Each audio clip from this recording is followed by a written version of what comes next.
내년 같은 범띠는 내 집 문지방 못 넘는다. 내 아들 잡아먹으려니 어딜 감히. 12년 전 첫인사 날 시어머니가 대문 너머로 지르신 소리예요. 저는 기어이 그 집 며느리로 들어갔고요. 그리고 10년을 하루같이 어머니하고 말싸움을 하면서 단 한 번을 안 졌어요. 어머니 뒷목을 100번도 넘게 잡게 만든 못된 며느리죠. 지난 겨울이었어요. 어머님이 빙판에 미끄러져 병원에 입원하셨어요. 저는 어머님 갈아입을 옷을 챙기러 혼자 시댁 안방에 들어갔었죠. 보일러 꺼진 방바닥은 얼음장이었고 창밖에는 눈발이 쳤어요. 장롱을 여는데 나프탈렌 냄새가 훅 끼쳤습니다. 반다지 깊숙이 꽃무늬 보자기 하나가 숨어 있더라고요. 풀어보니 기퉁이가 다 다른 노트 한 권이 나왔어요. 표지에는 어머니 글씨로 또박또박 9글자가 적혀 있었어요. 그걸 읽는데 하도 기가 차서 웃음부터 터졌어요. 이 어른이 진짜 못 말린다 싶었죠. 그런데 첫 장을 넘긴 순간 그 웃음이 쏙 들어갔어요. 저는 그대로 냉골 바닥에 주저앉았습니다. 갈피에서는 누렇게 바랜 종이 한 장이 툭 떨어졌고요. 저를 웃겼다가 얼려버린 그 공책과 누런 종이는 대체 무엇이었을까요?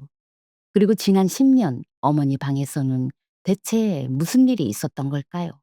사연을 시작하기 전에 좋아요 버튼을 눌러주시고 이 이야기를 어디에서 듣고 계신지 댓글에 남겨주세요. 그곳에 늘 건강과 재물복이 가득하길 바라겠습니다. 안녕하세요. 시어머니하고 10년을 붙어 싸우면서 단 한 번도 접은 적이 없는 무패의 신불 며느리입니다. 다들 시어머님 말씀에 속으로만 삼킨 말 한 보따리씩 있으시죠? 저는 그걸 죄다 입 밖으로 꺼내고 산 며느리예요. 남편은 저보다 3살 돼지띠고요. 덩치만 곤만했지 세상 순한 사람이에요. 그리고 저희 시어머니는 올해 76이신데 동네에서 말로는 못 당한다고 소문난 어른이세요.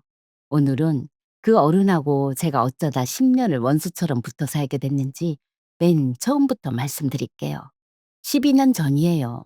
제 나이 40에 지인 소개로 지금 남편을 만났습니다. 40세 노총각 회사원이라고 했어요. 찻집에 나가보니 덩치가 산만한 남자가 대추차 잔만 만지작거리고 앉아 있는 거예요. 말은 없는데 웃을 때마다 눈이 반달이 됐지요.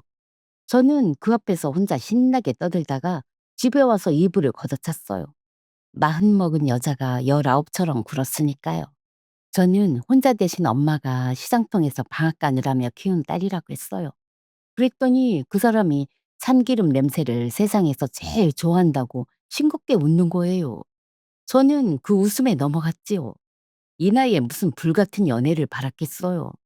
그저 마주 앉아 김치찌개 한 냄비 나눠 먹을 사람 하나면 됐어요. 주말마다 그이는 우리 동네까지 와서 저녁을 사줬어요. 헤어질 때는 꼭 제 손에 복숭아 한 봉지를 들려보냈고요. 말주변은 없어도 마음 씀씀이가 그런 사람이었습니다. 몇 달을 만나고 그이가 어머니께 인사를 드리러 가자고 했어요. 저는 그 전날 밤 설레서 한숨도 못 잤어요. 하늘이 새파랗던 초가을이었어요. 저는 제일 얌전한 감색 원피스를 입고 과일 바구니를 들었어요. 골목 끝 파란 대문 앞에 서는데 그의 손바닥이 땀으로 흥건했어요. 저까지 심장에 쿵쾅거렸죠. 초인종을 눌렀어요.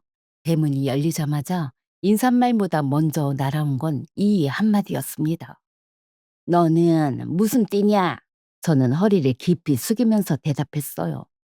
호랑이띠의 어머니, 시어머니 얼굴이 하얗게 질렸어요. 에그머니나 소리와 함께 대문이 코앞에서 쾅 닫혔어요. 저는 과일 바구니를 든 채로 닫힌 대문만 쳐다봤습니다. 이게 지금 무슨 일인가 싶었죠. 그때 담 너머에서 고함이 골목이 떠나가라 터졌어요. 내년 같은 범띠는 내 집 문지방 못 넘는다. 내 아들 잡아먹으려니 어딜 감히. 지나가던 동네 아주머니가 걸음을 멈추고 저를 쳐다봤어요. 얼굴이 불덩이처럼 화끈거렸습니다. 서러운 게 목구멍까지 확 차올랐어요. 그 순간 돌아가신 친정엄마 얼굴이 떠오르더라고요.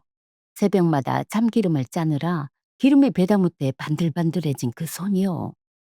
그 손으로 제 등을 두드리면서 늘 하시던 말씀이 있었거든요. 여자도 제 말은 제 입으로 해야 산다고, 삼키면 병이 된다고요. 그런 엄마 딸인 제가 그날 태어나서 처음으로 말을 삼켰어요. 목까지 차오른 말을 꿀꺽 넘기고 과일 바구니를 대문고리에 걸었어요. 그리고 돌아섰어요. 등 뒤에서 대문이 다시 열리는 소리는 끝내 안 들리더라고요. 며칠 뒤 그이가 제인처럼 고개를 못 들고 반대 이유를 전해줬어요. 용하다는 사주쟁이가 그랬대요. 범이 돼지를 잡아먹는 상이라고요. 호랑이띠 며느리를 들이면 돼지띠 아들이 잡아먹힐 발자라나요?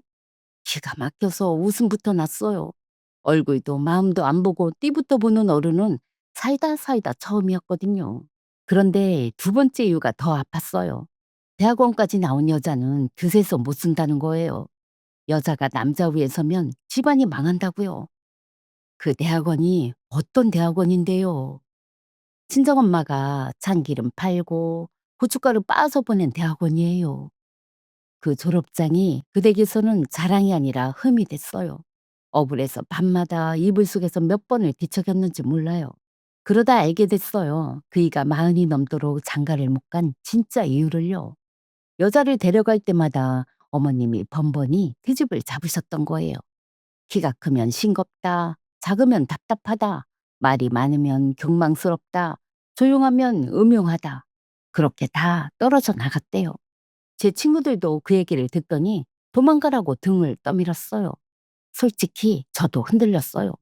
마흔 넘어 시작하는 결혼인데 시작부터 이 고생인가 싶었죠. 그런데 그 순한 곰이 사고를 쳤어요. 태어나서 처음으로 어머니 앞에 무릎을 꿇고 버틴 거예요. 저 이 사람 아니면 장가 안 갑니다. 어머니는 밥상을 밀치면서 소리치셨대요. 그럴 거면 혼자 늙어 죽으라고요. 호랑이는 데리고 살 거면 이 집 제삿밥 먹을 생각도 하지 말라고요. 그 난리통을 겪고도 그이는 안 물러섰어요. 마흔 넘은 아들이 어미 앞에서 고집을 부린 게 그때가 처음이었대요. 저는 그 얘기를 전해 듣고 마음을 정했어요.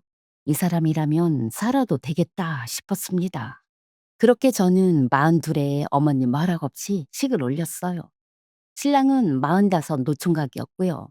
끝까지 안 온다고 하시더니 어머님은 식장 맨 뒷줄에 옥색 한복을 입고 앉아 계셨어요.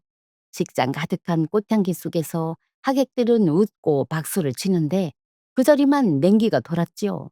사진사가 어머님 웃으시라고 몇 번을 외쳐도 입술을 콕 다물고 계셨죠. 태백 때 대추를 던져주시면서도 제 눈은 한 번을 안 보셨어요. 제 인생에서 제일 기뻐야 할 날인데 등에 얼음물 한 바가지를 뒤집어 쓴 기분이었어요. 그래도 저는 이를 악물고 웃었습니다. 우는 신부는 되기 싫었거든요. 신혼여행에서 돌아온 다음 날 아침이었어요. 저는 이바지 음식을 보자기 가득 싸들고 그 파란 대문 앞에 다시 섰죠. 대문이 열리기까지 한참이 걸렸습니다. 문지방을 넘는데 발밑에서 뭐가 서걱 밟혔어요.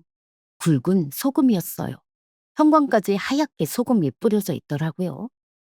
범띠 기운은 소금으로 눌러야 한다면서요.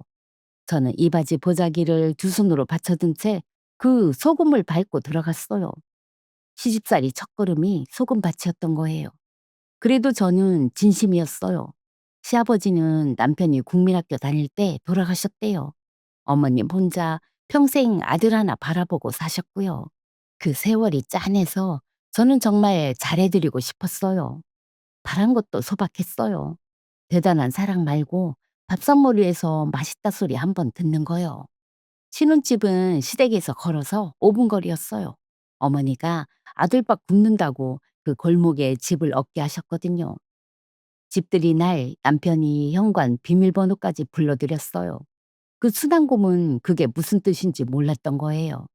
그날부터 어머님은 초인종 대신 비밀번호를 누르셨어요. 아침 7시에 문이 열리고 냉장고부터 검사하셨죠.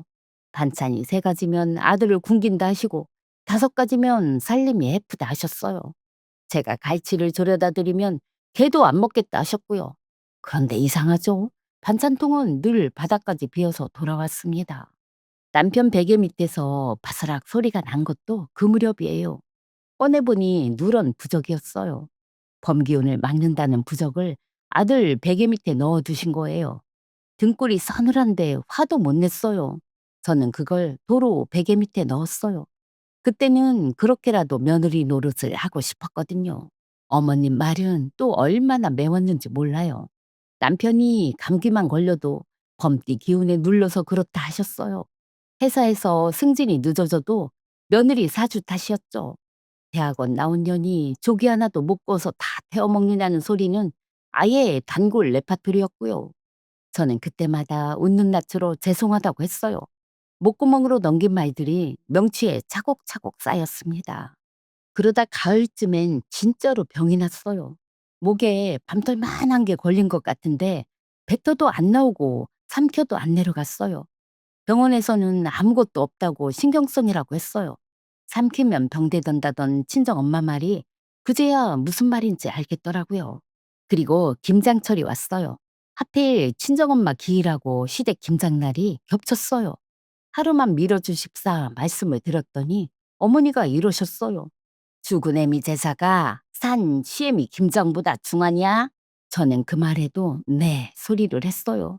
그게 그때의 저였어요. 봄에 시집와서 맞는 첫 김장이었어요. 새벽부터 마당에 쪼그려 앉아 배추 70포기를 절였어요. 11월 찬물이 뼛속까지 파고들었어요. 갈라진 손등 상처마다 붉은 소금이 박혀서 불이 된 것처럼 쓰라렸지요. 서러운데 눈물도 못 흘렸어요. 소금물에 눈물 한 방울 보태면 정말로 무너질 것 같았거든요. 그래도 손은 거짓말을 못 하더라고요. 방앗간 마당에서 김장 돕던 가락이 있어서 절인 간이며 양념 버무리는 게 손에 붙어 있었어요. 고춧가루 향만 맡고도 태양초인지 아닌지 알았고요. 품앗이 오신 앞집 아주머니가 새며느리 솜씨가 야무지다고 칭찬을 하셨어요. 그 순간 어머님 얼굴이 싸늘하게 굳었어요. 그리고 그 말이 나왔지요. 방앗간집 딸이 배워봤자지.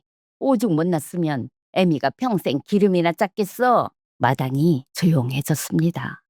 앞집 아주머니가 헛기침을 하고 고개를 돌렸어요. 저는 고춧가루 물든 손을 쥔 채로 얼어붙었어요. 저를 욕하는 건 참아줬어요. 그런데 그날이 무슨 날인데요. 흙 속에 누운 우리 엄마가 당신 기일에 그런 소리를 들은 거예요. 그날 밤 남편한테 울면서 말했더니 잠긴 목소리로 엄마가 말은 험해도 속은 없는 분이라고 하더라고요. 그리고는 코를 골았어요. 저는 혼자 부엌으로 나왔어요. 소반에 백설기 한 조각을 놓고 참기름을 종지에 따랐어요. 고소한 냄새가 퍼지는데 그게 꼭 엄마 냄새라서 그제야 눈물이 터졌어요. 대학원 졸업식 날 엄마는 기름 떼낀 손을 자꾸 등 뒤로 감추셨어요. 그러면서도 내 딸이 최고라고 동네방네 자랑을 하셨죠. 그 손으로 저를 여기까지 보내놓으셨는데 딸려는 그 손이 욕먹는 자리에서 입을 쿡 다물고 있었던 거지요. 저는 저를 2번 올리고 눈물을 닦았습니다. 그러고 나서도 한참을 소반 앞에 앉아 있었어요. 셈을 해봤거든요. 말대꾸를 시작하면 이 결혼이 어찌 될지 저도 알았어요. 시어머니 눈밖에 나는 정도가 아니라 쫓겨날 수도 있었죠. 42에 어렵게 한 결혼이 1년 만에 깨질 수도 있고요. 그런데 이대로 참다가 화병으로 죽으면요. 저승 가서 우리 엄마를 무슨 낯으로 봐요. 시집 가더니 제 말 한마디 못하고 살다 왔다고 하면 엄마가 가슴을 치다 못해 2번 돌아가실 거예요. 거기까지 셈하고 나니까 답이 나오더라고요. 잃어도 되는 것과 잃으면 안 되는 것이 딱 갈라졌어요. 엄마 말대로 살자. 이제 한마디도 안 삼킨다. 다음날 아침 현관에서 비밀번호 누르는 소리가 났어요. 심장이 2배 빠르게 뛰기 시작했어요. 저는 들고 있던 행주를 내려놨어요. 그리고 허리를 곧게 폈지요. 어머님은 김치통을 현관에 팽개치듯 내려놓으셨어요. 그리고는 신발도 벗는 둥 마는 둥 식탁에 앉은 아들한테 달려가셨죠. 김장 몸살로 퉁퉁 부은 아들 얼굴을 보시더니 손바닥으로 이마부터 짚으셨어요. 어머니 얼굴이 순식간에 하얗게 질렸어요. 어머니가 노래처럼 하시던 소리가 있었거든요. 사주쟁이가 그러는데 범기운은 자는 사람부터 누른다고요. 퉁퉁 부은 아들 얼굴이 어머니 눈에는 그 말이 맞아떨어진 걸로 보였던 거예요. 그 겁이 그대로 화살이 돼서 저한테 날아왔습니다. 범띠기운이 기어이 내 아들을 잡아먹는구나. 기가 막혔어요. 몸살은 김장 70포기가 시킨 건데 범인은 또 저였어요. 9달 동안 100번은 들은 소리였어요. 그리고 제 입에서는 101번째 죄송하다는 말이 먼저 목까지 올라와 있었어요. 9달 짬밥이 그렇게 무서워요. 밤새 한 결심보다 입버릇이 먼저 움직이더라고요. 그치만 저는 이를 꽉 물고 그 말을 도로 삼켰어요. 제 인생에서 마지막으로 삼킨 말은 그렇게 죄송하다는 말이 됐지요. 명치에 얹혀있던 밤톨이 뜨겁게 달아올랐어요. 등 뒤에서 엄마 목소리가 저를 떠미는 것 같았어요. 저는 어머니 눈을 똑바로 보고 또박또박 말했어요. 어머님, 진작 잡아먹었는데요. 근데 별거 없던데요. 부엌이 찬물을 끼얹은 것처럼 조용해졌습니다. 밥숟가락을 들던 남편이 그대로 굳었어요. 어머님은 입을 딱 벌리셨다가 뒷목을 잡으셨어요. 저 입 좀 보라고 말까지 더듬으시더라고요. 그리고는 문을 쾅 닫고 나가셨어요. 그 와중에 김치통은 두고 가셨더라고요. 솔직히 말씀드릴까요? 10년 묵은 체증이 한 번에 쑥 내려가는 맛이었어요. 그런데 손은 사시나무처럼 떨렸지요. 저는 행주를 쥐었다 폈다 하면서 한참을 그 자리에 서 있었어요. 저녁에 남편이 기어들어가는 목소리로 이제 어쩌려고 그러냐고 물었어요. 저는 밥을 풀면서 이제 시작이라고 대답했습니다. 그날 밤 자리에 누웠는데 잠이 안 왔어요. 겁도 나고 후련하기도 하고 마음이 너를 띄었어요. 그러다 문득 손으로 목을 맞춰봤어요. 9달을 걸려있던 그 밤톨이 반쯤 녹아있더라고요. 말이 약이었던 거예요. 병원도 못 고친 병을 말대꾸 한마디가 고치기 시작한 거죠. 전쟁은 일주일 만에 재개됐어요. 아침 8시 반에 비밀번호 소리가 나더니 어머님이 들이닥치셨어요. 아들이 빈속으로 출근하는 걸 골목에서 딱 마주치신 거예요. 여자가 돼서 서방 아침을 굶기느냐고 현관에서부터 불호령이 떨어졌지요. 저는 행주의 손을 닦으면서 대답했습니다. 저희는 먼저 일어난 사람이 아침을 차리기로 했어요. 오늘은 아드님이 8시까지 주무셨거든요. 내일 아침에 궁금하시면 아드님을 깨우세요. 어머님 눈이 사발만해졌어요. 입이 몇 번 달싹거리다가 그 말이 터져 나왔어요. 허참, 말 한마디를 안 지내 한마디를. 저한테는 그 소리가 항복 선언으로 들렸어요. 저는 속으로 조용히 일승을 추가했어요. 그리고는 어머님 앞에 숭늉 한 사발을 밀어드렸어요. 싸움은 싸움이고 대접은 대접이니까요. 어머님은 그 숭늉을 원수보듯 노려보시다가 결국 바닥까지 다 드시고 가셨습니다. 그 뒤로는 자잘한 접전이 하루가 멀다 하고 벌어졌어요. 국이 싱겁다 하시면 어머님 혈압에는 싱거운 게 약이라고 받았어요. 며느리가 무슨 빨간 스웨터냐 하시면 호랑이는 원래 얼룩덜룩해야 보기 좋다고 받았고요. 어머님이 우리 집 화분자리를 휙 옮겨 놓으시면 저는 다음날 제자리로 돌려놨어요. 어머님은 그때마다 뒷목을 잡으셨는데 이상하게 발길은 안 끊으셨어요. 세 번째 판은 겨울이 가기 전에 붙었어요. 남편이 회사에서 부장한 때 한 소리 듣고 온 날이었는데 어머님이 그걸 어떻게 하시고 한달음에 달려오셨어요. 여자가 기가 세면 서방이 밖에서 치이는 법이라고 목청을 높이셨죠. 저는 이번에도 물러서지 않았어요. 거꾸로예요, 어머님. 제 기가 세서 아드님이 그만큼 버티는 거예요. 저니까 데리고 살죠. 누가 데리고 살아요? 남편은 그 옆에서 국에만 밥만 푹푹 퍼먹었어요. 고래 싸움에 등 터질까봐 새우처럼 등을만 채로요. 어머님은 마땅한 말이 안 떠오르셨는지 휙 돌아서서 신발을 꿰셨어요. 그런데 저는 그때 이상한 걸 봤어요. 돌아서는 그 등이 어쩐지 웃고 있는 것 같았거든요. 에이, 잘못 봤겠거니 했어요. 그래도 골목 끝까지 따라 나가서 살펴가시라고 인사는 드렸어요. 싸워도 어른은 어른이니까요. 그날부터 우리 고부는 사나흘이 멀다 하고 붙었어요. 어머님이 지실 때마다 허참 소리가 골목에 울렸고 앞집 아주머니는 그 소리만 듣고도 오늘 며느리가 또 이겼구나 하셨대요. 저의 무패 행진이 그렇게 시작된 거예요. 그리고 결혼하고 처음 맞는 설이 왔습니다. 저는 앞치마를 가방에 챙겨 넣고 시댁 골목으로 들어섰어요. 시댁 부엌은 벌써 기름 반 연기 반이었거든요. 시누이는 소파에 앉아 귤이나 까먹고 있었어요. 명절 부엌은 며느리 독차지라는 게 그때 법이었으니까요. 동그랑땡을 뒤집는데 어머님이 등 뒤에 딱 붙어 서시더니 다짜고짜 전 부치는 꼬라지 타박부터 날리셨어요. 제 저는 색이 노릇노릇 잘만 나오고 있었는데도요. 저는 기집개를 든 채로 돌아봤어요. 기름 다루는 건 제가 어머님보다 나을 거요. 다음 건 30년 딸이에요. 어머님은 저기 앉아서 간이나 봐주세요. 서 계시면 무릎 아프시잖아요. 어머님이 뭐라 받아치려다가 입을 닫으셨어요. 무릎 소리에 말문이 막히신 거예요. 못 이기는 척 소반 앞에 앉으시더니 간을 보기 시작하셨어요. 싱겁다 짜다 잔소리는 여전하셨지만요. 그날 우리는 처음으로 한 부엌에서 전을 부치고 간을 나눴어요. 기름 냄새가 둘 다 옷에 배도록이요. 이듬해 봄에는 어머님이 검은 봉지를 안기셨어요. 용하다는 데서 지어온 아들 낳는 한약이래요. 쌉싸름한 냄새가 봉지 밖까지 새나왔어요. 얼른 아들을 봐야지 딸이면 어쩌냐고 성하셨죠. 저는 봉지를 받아들면서 대답했어요. 딸이면 어머님 닮은 딸로 낳을게요. 말싸움은 대물림이 돼야죠. 그 순간이었어요.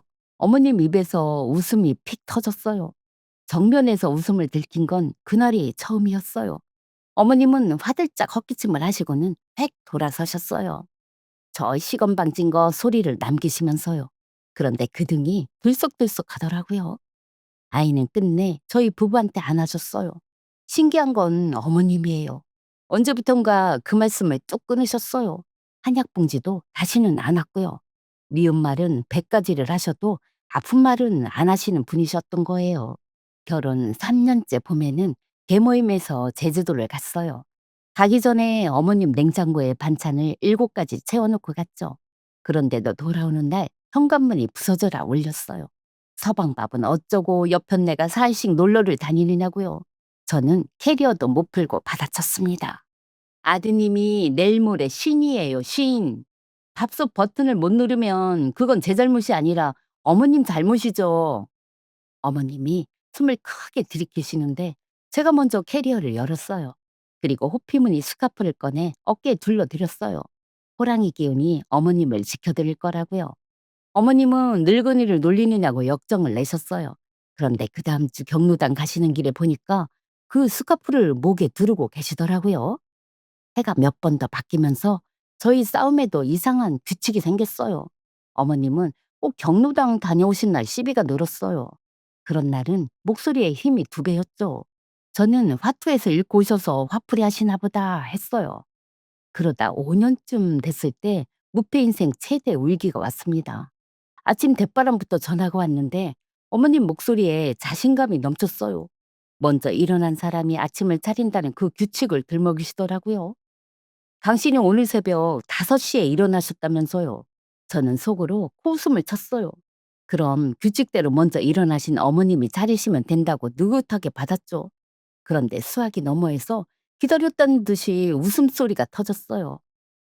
그래서 벌써 다 차려놨다. 푹 식는다. 너네들 10분 안에 건너와서 아침 먹어라. 저는 그대로 낚인 거예요. 제 입으로 어머니가 차리는 게 규칙이라고 확인까지 해드렸으니 안 건너갈 도리가 없잖아요. 무패 인생에 처음으로 등에서 식은땀이 났지요. 건너가 보니 상다리가 휘게 아침상이 차려져 있었어요.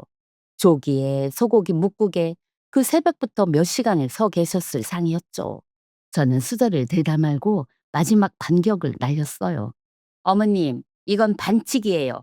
이기고 싶으신 게 아니라 저희랑 아침 드시고 싶으셨던 거잖아요. 어머님이 화들짝 손사래를 치셨어요. 누가 너희가 보고 싶다 했냐고 국이 남아돌아서 그런 거라고요. 그런데 그 목소리가 한 옥타브는 높았어요. 말로는 그날도 제가 이긴 걸로 쳤어요. 그런데 지금 생각해보면 아침상은 어머님이 가져가셨죠. 그날 진짜 승자는 누구였는지 모르겠어요. 그날 밤 저는 곰곰이 생각했어요. 어머님 작전이 꼭 어디서 짜온 것처럼 매끈했거든요. 평생 늦잠이라고는 모르셔도 새벽 5시 기상은 또 처음이었고요. 에이, 설마 했죠. 6, 7년쯤 지난 겨울에는 제가 독감으로 사흘을 앓아누웠어요. 남편은 하필 지방 출장이었죠. 끙끙 앓다가 초인종 소리에 겨우 나가봤더니 사람은 없고 문 앞에 냄비 하나만 놓여 있었어요. 뚜껑을 여니까 흰죽이 김을 올리는데 그 위에 참기름이 한 바퀴 둘려져 있었어요. 그 고소한 냄새가 코끝에 닿는 순간 눈물이 핑 돌았어요. 냄비 손잡이에는 쪽지가 고무줄로 감겨 있었습니다. 일어나서 말 대답할 기운은 차려라. 저는 웃다가 울었어요. 울다가 또 웃었고요. 그 쪽지는 차마 못 버리고 지갑 깊숙이 넣어뒀어요. 죽은 새 그릇을 싹싹 비웠어요. 사흘을 앓던 몸이 그 죽 한 냄비에 일어났다면 믿으시겠어요? 그렇게 10년이 흘렀습니다. 아침 7시 반이면 전화가 오거나 현관에서 비밀번호 소리가 났어요. 어느새 저도 그 소리를 기다리는 사람이 돼 있었어요. 그런데 10년째 되던 겨울 어느 아침이었어요. 8시가 넘도록 전화가 없었어요. 9시가 돼도 조용했어요. 가슴이 이상하게 쎄해졌어요. 저는 하던 설거지를 멈추고 코트를 걸쳤습니다. 그리고 시댁 골목으로 뛰기 시작했어요. 골목 어귀 빙판 위에 어머니가 쓰러져 계셨습니다. 쓰러진 방향이 저희 집 쪽이었어요. 아침마다 오시던 바로 그 길 위였죠. 달려가서 안아 일으키는데 어머니 손이 얼음장이었어요. 다리를 못 쓰시겠다면서도 이분 살아 계셨어요. 유난 떨지 말라고. 이깟골로 안 죽는다고요.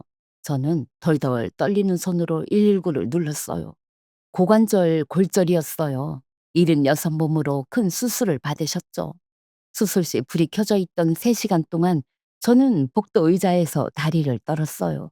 남편은 수술 동의서를 진 채 벽만 보고 서 있었고요. 소독약 냄새가 코를 찔렀어요. 신우이한테서는 전화 한 통이 다였습니다.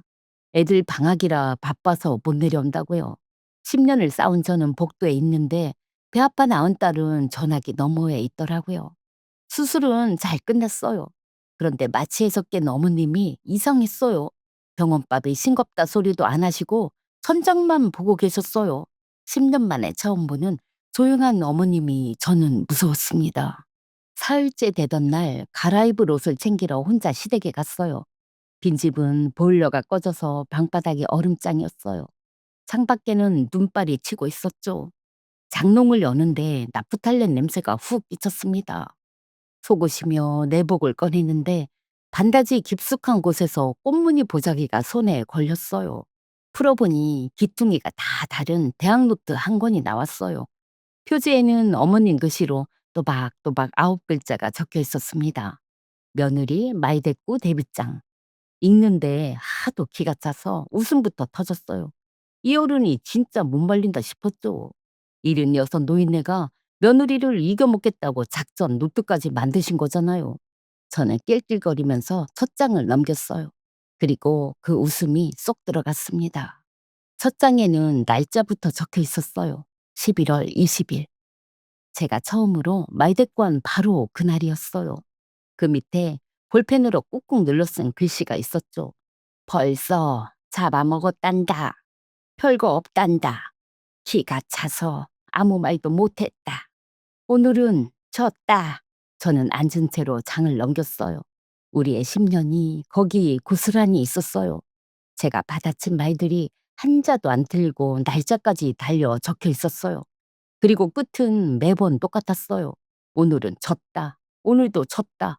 10장을 넘겨도 20장을 넘겨도 그 5글자였어요. 이기려고 만든 공책에 10년치 진 기록만 쌓여 있었던 거예요. 다음 반격 예습도 있었어요. 먼저 일어난 사람이 차린다 했겠다. 그럼 내가 먼저 일어나면 된다. 그 밑에 빨간 밑줄이 2줄이나 그어져 있었죠. 새벽 5시 작전이 여기서 나온 거였어요. 장을 넘기다가 갈피에서 누렇게 바랜 종이 한 장이 툭 떨어졌어요. 저는 그걸 줄 정신도 없이 글씨만 쫓았어요. 중간쯤부터는 글씨결이 달라졌어요. 오늘도 졌다. 그런데 자꾸 웃음이 난다. 이상한 일이다. 경로당 김여사가 며느리 흉을 1시간을 봤다. 나는 흉볼 게 없어서 우리의 말대꾸 자랑을 했다. 다들 부러워했다. 어깨가 으쓱했다. 우리 애, 어머니가 저를 우리 애라고 쓰고 계셨어요. 눈물이 뚝 떨어져서 종이를 적셨어요. 닦을 새도 없이 장을 넘겼습니다.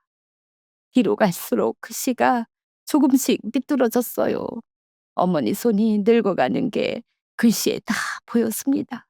그리고 마지막 장이었어요. 나도 범띠다. 1950년 백호랑이에 났다. 시집 오던 날 드세 년이라고 문지방도 못 넘게 했다. 나는 50년을 한마디도 못하고 살았다. 저 애가 겁도 없이 또박또박 말하는 게 미웠다. 아니다. 부러웠다. 어머니가 범띠셨던 거예요. 그것도 백호랑이요. 저랑 두 바퀴 띠동갑인 거죠. 그새서 안 된다던 그 말은 50년 전에 어머니가 당신 시어머니한테 문지방 앞에서 들은 말 그대로였어요. 그 말을 평생 삼키고 산 여자가 10년 동안 저를 보고 있었던 거예요. 그제야 바닥에 떨어진 누런 종이를 주었어요. 펼쳐보니 반백년은 묵은 궁합지였어요. 귀퉁이에 어머니 처녀적 이름이 적혀 있었죠. 그리고 빨간 글씨가 도장처럼 박혀 있었어요. 여자 팔자가 드세다. 50년 전 어느 사주쟁이가 가슴을 섹시한테 찍어준 낙인이었습니다. 어머니는 그 종이를 반백년을 못 버리고 사신 거예요. 그러다 당신하고 똑같은 범띠에 똑같이 드세다는 여자가 대문 앞에 나타나니까 그 낙인부터 떠올리신 거겠죠. 지난 10년치 막말이 머릿속에도 전부 다르게 들리기 시작했어요. 저는 냉골 바닥에서 공책을 끌어안고 울었습니다. 빈집이 떠나가라 울었어요. 창밖에는 눈발이 그치지도 않고 치는데요. 한참 만에 눈물을 닦고 일어났어요. 공책이랑 궁합지를 가방 맨 안쪽에 넣었어요. 어머니 내복도 챙겼고요. 그리고 눈길을 걸어서 병원으로 향했습니다. 병실 문 앞에서 저는 한참을 서 있었어요. 가방 속 공책이 천근만근이었어요. 보여드리는 게 맞는지 모른 척 도로 묻어두는 게 맞는지 문고리를 잡고도 답이 안 나왔어요. 그런데 유리창 너머로 어머니가 보였어요. 링거즈를 매단 채 창밖만 보고 계셨어요. 그 등이 너무 작았어요. 10년 동안 저한테 지고 돌아서던 그 등이요.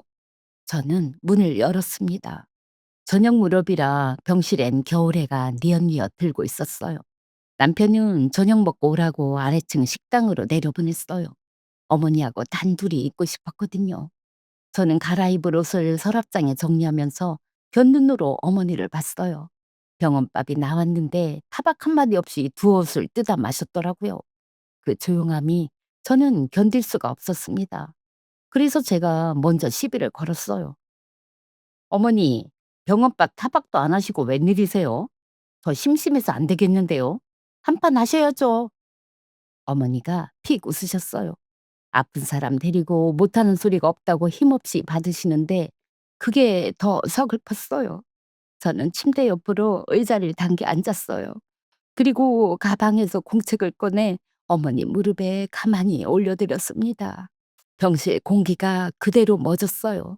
링거 떨어지는 소리만 똑똑 들렸어요. 어머니 눈이 공책 표지에 박힌 채 움직이지 않았어요. 저는 목소리를 있는 힘껏 장난스럽게 냈어요. 어머니, 반칙하셨더라고요. 예스까지 해오시고 왜 맨날 지세요? 어머니가 귀까지 빨개지셨어요. 수사바늘 꽂힌 손이 덜덜 떨리면서 공책 표지를 더듬으셨어요.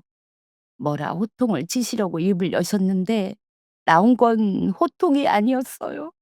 울음이었어요. 76 어머니가 애처럼 소리내서 우셨어요. 어머니 우는 모습을 저는 10년 만에 처음 봤습니다. 한참을 우시더니 젖은 목소리로 말씀하셨어요. 나는 평생 한마디를 못 대보고 살았다. 시집 온 날부터 벙어리 3년이 50년이 됐지. 그런데 네가 처음 말대답하던 날 밤에 이불 속에서 혼자 웃었다. 꼭 사이다를 마신 것 같더라. 어머니가 제 손을 더듬어 잡으셨어요. 빙판에서 얼음장 같던 그 손에 힘이 꼭 들어갔지요. 지지 마라. 나한테도 지지 말고 세상 누구한테도 지지 마라. 한마디도 지지 마라. 숨이 턱 막혔어요. 돌아가신 친정엄마하고 똑같은 말이었거든요. 여자도 제 말은 제 입으로 해야 산다던 그 말을 시어머니 입으로 다시 듣고 있는 거예요. 저를 낳은 엄마하고 저를 문전박대한 엄마가 결국 같은 말을 하고 있었습니다. 그리고 어머니가 마지막 말을 하셨어요. "시집 와줘서 고맙다. 네가 내 딸이다." 제 10년 무패가 거기서 끝났어요. 저는 태어나서 처음으로 대답할 말을 못 찾았거든요. 그 잘 돌아가던 입이 한 글자도 못 만들었어요. 그냥 어머니 손을 두 손으로 감싸쥐고 엉엉 울었어요. 제가 졌어요. 완패였어요. 그런데 이상하죠. 지고서 그렇게 시원한 건 태어나서 처음이었습니다. 한참을 둘이 울었어요. 해진 돌던 간호사가 들어왔다가 조용히 도로 나갔지요. 눈물이 잦아들 때쯤 어머니가 슬그머니 눈가를 훔치셨어요. 그러더니 예전 말투로 돌아오셨죠. 다 큰 것이 정승이라고요. 그리고는 식판을 턱으로 가리키셨어요. 병원국이 맹탕이니 매점 가서 김치라도 사오라고요. 저는 눈물 범벅인 채로 웃음이 터졌어요. 우리 어머니가 돌아오신 거예요. 저는 눈물 자국 안 지우고 지갑을 챙겨 들고 일어났습니다. 매점 김치는 그날 저녁 내내 타박을 들었어요.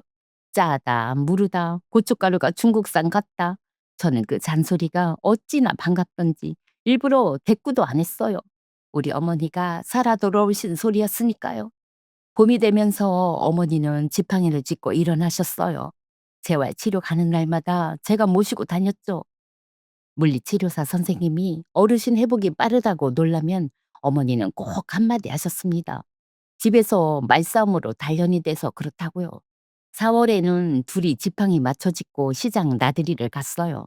참기름 골목을 지나는데 어머니가 걸음을 멈추셨어요. 고소한 냄새가 진동하는 가게 앞에서 한참을 서 계시더니 참기름 2병을 사셨어요. 한 병은 경로당 김여사 몫이라고요. 그리고 남은 한 병을 제 손에 꼭 쥐어 주셨어요. "올해 네 친정어머니 기일에는 김장이고 뭐고 없다고요. 이거 올리고 절 2번 하라고요." 미안하다는 말은 끝까지 안 하셨어요. 그 참기름 한 병이 어머니식 사과라는 걸 저는 알았죠. 시장 한복판에서 코가 시큰해서 혼났습니다. 경로당에도 다시 나가셨어요. 그런데 요즘 어머니 자랑이 바뀌었대요. 김여사가 전해주더라고요. 우리 며느리는 나라님도 말로 못 이긴다고 어깨에 힘을 주고 다니신다고요. 10년 전에 문전 박대하던 그 범띠 며느리가 이제 어머니의 훈장이 된 거예요. 그리고 이번 여름 초복이었어요. 화해하고 처음 맞는 복날이라 제가 새벽부터 삼계탕을 끓였어요. 마당까지 닭국물 냄새가 뽀얗게 퍼졌죠. 뚝배기에서 김이 펄펄 오르는데 어머니가 당신 그릇에 든 닭다리 하나를 건져서 제 그릇에 턱 올리셨어요. 그리고 이러시는 거예요. "아기 호랑이도 다리 하나 먹어라. 험이 고기를 먹어야 기운을 쓰지." 저는 숟가락을 든 채로 굳었어요. 10년을 잡아먹을 년이라던 그 입에서 그런 말이 나온 거예요. 목이 콱 메면서 눈물이 차올랐어요. 어머니가 그걸 보시더니 바로 딴청을 부리셨어요. "왜 울어? 뜨거운 거 먹다 그랬지? 흘리지나 마라." 저는 국물이 뜨거워서 그렇다고 하고는 닭다리를 크게 베어 물었어요. 눈물 반, 국물 반이었는데 그렇게 맛있는 삼계탕은 태어나서 처음이었습니다. 공책 얘기도 해드릴게요. 그 공책은 이제 둘이 같이 써요. 병실에서 어머니가 조건을 거셨거든요. 당신이 이긴 날은 당신이 졌겠다고요. 그런데 반년이 지나도록 어머니 칸은 아직 영승이에요. 대신 표지가 바뀌었어요. 며느리 말대꾸 데뷔장 9글자에 두 줄이 쭉 그어지고 그 밑에 어머니 글씨로 새 이름이 적혔어요. 호랑이 모녀 일지. 그리고 며칠 전이에요. 어머니 낮잠 주무시는 사이에 그 일지를 몰래 넘겨봤어요. 제일 최근 장에 이렇게 적혀 있었습니다. "우리 아기 호랑이 오늘도 나한테 이겼다. 분하다." 어머니는 그 5글자를 입으로는 끝내 안 부르세요. 딱 한 번 복날만 빼고요. 대신 공책에만 쓰세요. 저는 그걸 몰래 훔쳐 읽고 혼자 울어요. 이제 제 사연을 마칠게요. 미운 말 속에도 정이 살아요. 제일 오래 싸운 사람이 제일 가까운 식구가 되기도 하고요. 삼키기만 하는 게 효도가 아니에요. 주고받는 말 한마디가 사람을 살려요. 저희 고부가 10년 걸려 배운 게 그거예요. 이번 말복에도 저는 삼계탕을 끓일 거예요. 닭다리는 어머니 그릇에 먼저 올릴 거고요. 그리고 밥상머리에서 또 한 판 붓겠죠. 저는 오늘도 이길 거고 어머니는 밤에 공책에다 분하다고 쓰실 거예요. 그게 우리 호랑이 모녀가 정드는 방식이거든요. 제 이야기를 들어주셔서 고맙습니다. 평생 딱 한 번 접은 범띠 며느리 올림. 자, 사연 잘 들으셨나요? 여러분, 오늘 며느리 반격에 속이 다 시원하셨지요? 그런데 이상하게 자꾸 마음이 가는 쪽은 공책을 쓰던 그 어머니 아니었나요? 그럴 수밖에요. 그게 우리거든요. 우리 세대 여자들은 대부분 며느리처럼 못 살고 그 어머니처럼 살았어요. 시집 온 날부터 벙어리 3년이 30년 되고 50년 됐죠. 하고 싶은 말은 부뚜막에 삼키고 서러운 말은 빨래터에 삼키고 그렇게 삼킨 말이 명치에 쌓여 병이 된 줄도 모르고 살았어요. 누가 우리더러 드세다고 하면 큰일 나는 줄 알았잖아요. 사연 속 궁합지에 찍힌 그 빨간 낙인 말이에요. 우리도 하나씩 가슴에 품고 살았어요. 여자가 나서면 안 된다. 여자 목소리가 담을 넘으면 집안이 망한다. 그런데 오늘 확실히 해둡시다. 드센 게 아니에요. 산 거예요. 제 말을 제 입으로 하는 건 드센 게 아니라 살아있다는 증거예요. 그러니까 오늘 저녁에는 한마디만 해보세요. 대단한 말 말고요. 국이 싱거우면 싱겁다고, 서운했으면 서운했다고, 평생 남 편만 들던 그 입으로 딱 한 번 내 편을 들어보는 거예요. 그리고 다가오는 말복에는 삼계탕 한 그릇 하시면서 닭다리 하나는 꼭 당신 그릇에 먼저 놓으세요. 평생 남편 그릇에, 아들 그릇에, 손주 그릇에만 놓던 그 다리요. 이번엔 당신이 먼저 드세요. 그래도 하늘 안 무너져요. 말 못하고 산 세월이 억울해서 어쩌나 싶으시죠? 저는 그 세월이 부끄러운 게 아니라 장한 거라고 말씀드리고 싶어요. 그 침묵으로 자식들 공부시키고 집안 일으키고 여기까지 오셨잖아요. 그 세월을 버텨주신 덕에 우리 딸들이며 손녀들이 지금 제 목소리 내고 살아요. 고맙습니다. 그리고 이제는 당신 차례예요. 남은 세월은 삼키지 말고 사세요.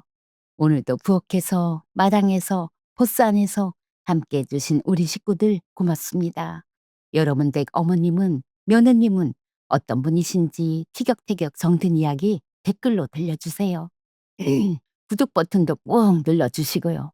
다음 사연에서 또 만나요. 오늘 계신 그 자리에 늘 행운이 가득하길 바랄게요. 친정엄마의 사이다 라디오였습니다.